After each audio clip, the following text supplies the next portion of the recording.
Beberapa orang yang baru kenal aku itu nggak percaya kalau aku adalah seorang introvert. Bahkan nggak cuman orang yang baru kenal aku. Orang-orang lama yang udah kenal aku dari lama juga nggak percaya pas aku kasih tahu kalau aku adalah seorang introvert. Kenapa? Karena kata mereka aku terlalu aktif untuk seorang introvert dan skill komunikasiku cukup bagus untuk dibilang sebagai seorang introvert. Yang mana dari sini aku mikir bahwa emang menjadi seorang introvert itu berarti skill komunikasi aku harus jelek gitu. Terus kalau jadi seorang introvert tuh harusnya seperti apa? Dan ya udah aku cari-cari persepsi masyarakat tentang menjadi seorang introvert. Dan yang keluar adalah yaitu persepsi orang-orang terhadap introvert. Pertama yang pemalu, kedua gak bisa bersosialisasi, ketiga sulit bekerja sama dalam sebuah tim, keempat suka menyendiri sepanjang waktu, dan lebih banyak depresi. Yang mana mungkin bagi kebanyakan orang itu jauh banget, 5 hal ini tuh jauh banget dari aku. Padahal sebetulnya menjadi introvert tuh bukan 5 hal tadi. Menjadi introvert dengan kemampuan bersosialisasi itu tuh tidak berhubungan. Ya udah, ini tuh dua domain yang berbeda dan bukan berarti menjadi seorang introvert harus pemalu. Bukan berarti menjadi seorang extrovert harus jago bersosialisasi. Itu tuh satu hal yang keliru untuk dihubungkan gitu. Dan karena keresahan itulah aku buat video ini. Jadi di video kali ini tuh aku mau bahas sedikit tentang apa sih maksud menjadi seorang introvert dan menjadi seorang extrovert. Ya sederhana aja. Jadi ini tuh konsep yang pertama kali dicetuskan oleh Carl Jung. Bacanya Carl Jung kalau nggak salah. Aku nyari beberapa referensi di YouTube. Ya, jadi itu pertama kali dicetuskan oleh Carl Jung. Aku ngikutin yang di YouTube aja, biar lebih enak. Dan sebetulnya ini tidak berhubungan dengan kemampuan bersosialisasi seseorang. Karena sebetulnya menjadi introvert dan extrovert itu intinya itu di perkara kemampuan mental seseorang dalam bersosialisasi.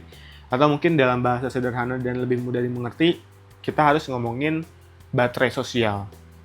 Jadi setiap orang itu punya baterai sosial. Nah, baterai sosial ini tuh bisa diibaratkan kayak baterai HP. Dia bisa berkurang dan dia bisa dicas, bisa di-charger, bisa diisi kembali gitu. Nah, disinilah letak perbedaan dari introvert versus extrovert. Menjadi seorang introvert berarti dia akan mengisi ulang energi sosial atau baterai sosialnya ketika dia sendiri, ketika dia tidak mendapat banyak stimulus dari luar.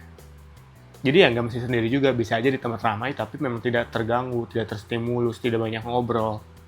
Cuman intinya energi sosial atau baterai sosial seorang introvert akan terisi ketika dia fokus ke dalam dirinya sendiri. Ketika dia sibuk memikirkan apa yang ada di dalam kepalanya, apa yang sedang menjadi masalahnya, dan lain sebagainya. Dan akan berkurang ketika memang banyak stimulus dari luar, ketika ngobrol dan aktif, ketika ia berinteraksi seperti manusia pada umumnya. Sedangkan menjadi seorang extrovert, ya sederhananya kebalikannya. Ketika bersosialisasi, dia akan merasa energinya penuh, dia akan merasa baterai sosialnya penuh dan akan berkurang ketika kekurangan stimulus atau ketika sendirian. Jadi secara sederhana perbedaannya itu sebetulnya. Ini tuh ngomongin soal energi atau baterai sosial. Yang namanya introvert, baterainya berkurang ketika rame-rame dan dicas ketika sendiri. Dan yang namanya extrovert, kebalikannya, dia dicas pas rame-rame dan berkurang ketika sendiri. Jadi sesederhana itu.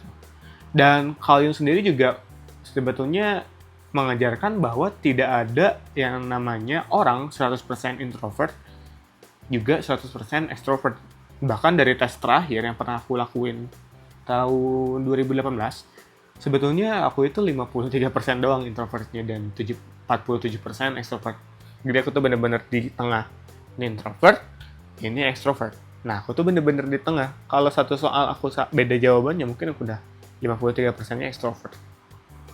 Waktu itu aku tes MBTI dan hasilnya emang ISTP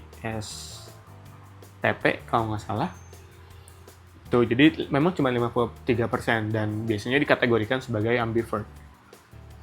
Intermezzo dikit, dulu aku berpikir bahwa ambivert itu satu hal yang spesial, tapi sebetulnya kalau dipikir-pikir ulang, nggak juga. Sebenarnya ini kan introvert, ini extrovert. Ambivert tuh mediocre, orang biasa aja, dan banyak orang yang seperti ini. harusnya ya. Nggak tahu juga. Cuman gitu, jadi nggak ada orang yang 100% introvert dan nggak ada orang yang 100% extrovert. Kita selalu berada di spektrum ini. Yang seperti aku benar-benar hampir di tengah, ada juga yang mungkin 80% introvert, 80% extrovert. Ya ada, cuman nggak ada yang benar-benar 100%. Karena ketika seorang introvert baterainya penuh, dia pun harus bersosialisasi untuk memanfaatkan baterai itu. Dia tidak bisa terus bergumul dengan kepalanya sendiri ya. Introvert juga manusia, dia perlu bersosialisasi. Begitu juga extrovert, dia tidak bisa terus-terusan bersosialisasi tanpa menuangkan apa hasil sosialisasinya itu dalam keheningan gitu loh. Dia tidak akan membuat sesuatu jika terus-terusan bersosialisasi. Intinya yang namanya baterai sosial ini harus dipakai. Mau introvert, mau extrovert. Dan ketika dipakai ya harus dicas. Sesederhana itu. Jadi mungkin itu aja buat video kali ini. Ini adalah video tentang keresahan aku sebagai seorang introvert. Oke, mungkin aku mau balik lagi ke pengalaman aku dengan orang-orang lain. Jadi mungkin orang-orang yang lihat aku jago berkomunikasi dan bisa bersosialisasi, yang banyak orang gak tahu adalah setelahnya itu, energi sosial aku habis, baterai sosial aku habis, dan perlu dicas. Ngecasnya itu gimana ya? Sendirian. Bisa baca buku, bisa meditasi, bisa baca buku kemudian sejam ngelamun mikirin isi bukunya. Pokoknya dalam keheningan itu aku ngecas lagi baterai sosial aku, dan ketika udah penuh ya aku juga tetap bakal keluar, karena kalau udah penuh sendiri juga ada suntuknya gitu ya, tetap aku keluar. Yang namanya introvert juga manusia, dan pada dasarnya kan manusia itu makhluk sosial, butuh interaksi, butuh sosialisasi, dan nggak bisa hidup sendirian. Jadi ya seperti itu sebetulnya sederhananya. Walaupun judulnya adalah keresahan seorang introvert, mungkin ada beberapa orang yang nggak setuju aku mengkategorisasi diri aku sebagai introvert. Karena seperti yang aku bilang, aku itu cuma 53% introvert dan 47% extrovert.